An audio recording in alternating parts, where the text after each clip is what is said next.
Recently, if you haven't heard, the manga Keijo was forced to come to an end because I guess it wasn't selling well enough or something like that. But anyway, it was forced to come to an end shortly right after the anime came out.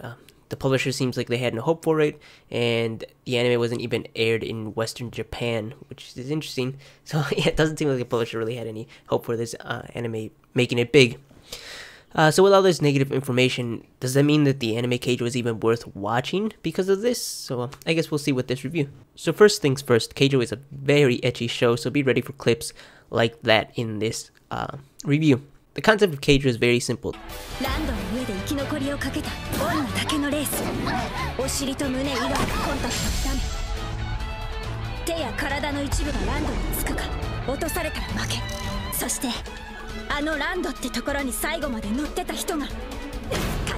The Dead or Alive minigame from Volleyball Edition instantly came to my mind, and I thought that's what the show was going to be about. I thought it was going to be very simple, and I was kind of wondering how they were going to make a show just about that. I'll show a little clip of how the Dead or Alive does it, and I thought it was going to be like that, and I thought it was going to be more like a slice of life type of show, but Keijo does not do that.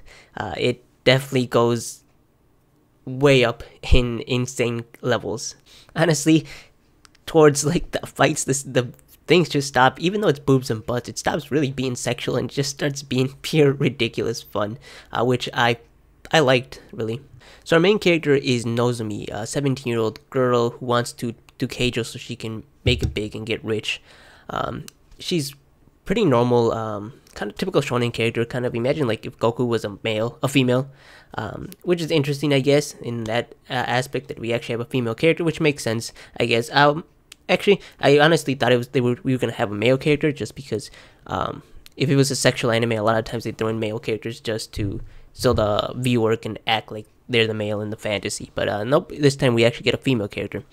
So, like earlier I said, she's kind of like a female Goku. The analogy goes throughout the entire show, as the show really does like to make fun of the tropes of those type of shows, the genres of those shows, and it really has a lot of fun to that. It really has a lot of references to those animes, so that's what the anime is mostly going for. So one of the examples I have for being over the top is that one of the characters like teleports, and at no point in this story is it ever made, we're never told that this is a fantasy world or there's anything weird. It's a regular world, but the characters do extraordinary things that any normal human couldn't do. Like I said, teleporting or being able to go like a Mach speed type thing. So that's what you should know, is that, and it's just never explained how they do the stuff they do, which honestly I think is fine in this show. I don't really need an explanation. It's just dumb fun. Some of the other crazy stuff they do is a girl has a butt that moves on her own. Basically, she gets controlled by the butt, and the butt acts like a dog and attacks people without her controlling it, which is crazy. Another one is able to make her butt as hard as steel, and another one is able to hypnotize people with her boobs. The pure ridiculousness of the show is what makes it enjoyable, in my opinion. I actually found myself excited to see what would happen next, as I was just like, how could they get any crazier? What else could they do with boobs and butts? So a lot of times I was like, I can't wait for the next episode and the next fight. I can't. I really wanted to see what crazy things they could come up with next. I was really ever bored with the show, and one of my favorite moments was one of the characters pulls out a Fate Stay Night reference and has like the gates of Babylon she uses. I won't spoil much, but yeah, that was a really funny moment. I feel like this is the type of show where you really like it or just hate it, mostly because it is boobs and butts are the main thing of this show, the main combat way. Instead of using fist and ki, we use boobs and butts, and if you can't stand that, then you will obviously hate this show, and if you like that stuff, then you will obviously like the show. It's not like completely sexualized. It is sexual, but it stops being sexual once you get to the ridiculousness where like a butt isn't sexual anymore. It's just a combat type of thing. So yeah, I guess take it how you will. You either like it or don't like it. I feel like that's the type of show it is. Also, the craziest thing about this show is an entire show of boobs and butts. That's what the women are used to fight, and it's Japanese women are the top level and no Latin woman anywhere. That's just the crazy part. Now, this anime is made by the studio Zebek, I think that's how you pronounce it, and I actually reviewed another one of the shows, which was Triag X, so they do have a history of knowing how to do boobs and butts really well. Now, there wasn't anything spectacular about this art. It was pretty run-of-the-mill, the hits at least they did the bare minimum, right? The hits always felt like they hit. The sense of speed was there when the characters were moving, the lines, force was well represented. When they get hit, it really does look like they took an impact.